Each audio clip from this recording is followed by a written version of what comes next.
तुकया भक्त मधुसूदन, लेखांक 18. महाराष्ट्र शासनाच्या भामचंद्र डोंगरातील विध्वंसामुळेच आज डोंगराची परिक्रमा बंद पडली आहे. हा या तपोभूमीवर फार मोठा आघात आहे.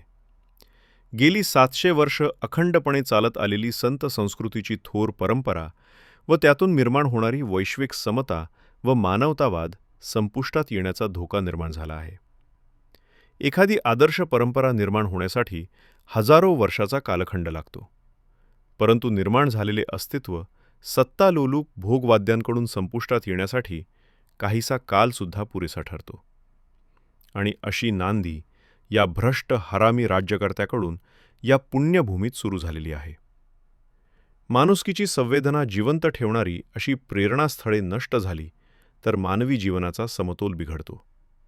तो नैतिक जबाबदारीचे भान हरपतो आणि या गोष्टी घडू नयेत म्हणून या तपोभूमी स्थळांच्या संरक्षणासाठी संघर्ष गेली 22 वर्षापासून मधुसूदन महाराज अविश्रांतपणे प्रयत्न करीत आहेत.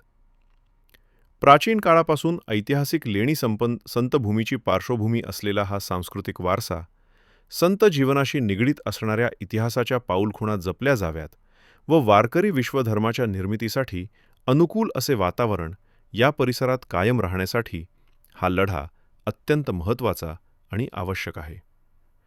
कारण कालपरत्वे या बदलत्या परिस्थितीत येणाऱ्या भावी पिढीसाठी भंडारा, भामचंद्र, घोराडा पर्वतांचा ऐतिहासिक, सांस्कृतिक, आध्यात्मिक साधनाभूमीचा हा आदर्श वारसा संस्कृती रक्षणाच्या दृष्टीने खूप महत्त्वाचं कार्य करणारा आहे. म्हणून सकल संत वाङ्मयाच्या अध्ययन साधनेच्या दृष्टीने या संतभूमी संरक्षणाचा लढा तेवत ठेवणे गरजेचे आहे. याची जाणीव मधुसूदन महाराज सातत्याने भंडारा, भामचंद्र घोराडा डोंगरातील साधकांना करून देत आले आहेत. परंतु हे साधक येथील बिल्डरांच्या आणि समाजकंटकांच्या दबावाखाली येऊन तटस्थ राहताना दिसत आहेत.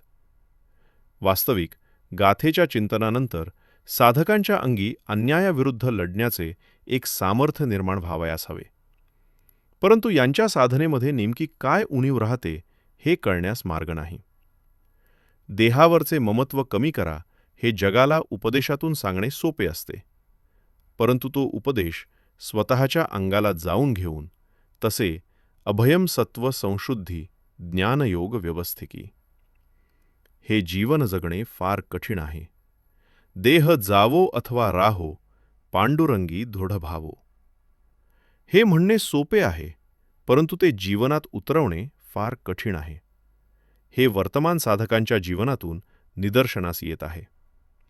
अन्यथा याच साधकांनी तुकोबांचे ध्यान साधना स्थळ नष्ट होत असताना अन्यायी शासनाच्या विरोधात तुटून पडावयास हवे होते. परंतु खरा वैराग्याचा महामेरू विद्रोही तुकाराम यांना कळलाच नाही. त्यामुळे अलीकडल्या काळात भौतिक सुखलोलूप झालेले आणि स्वतःला वारकरी परंपरेचे पाईक म्हणून घेणारे परम आर्थिक साधक लाचार दयनीय अवस्थेतून बाहेर पडण्यास तयार नाहीत.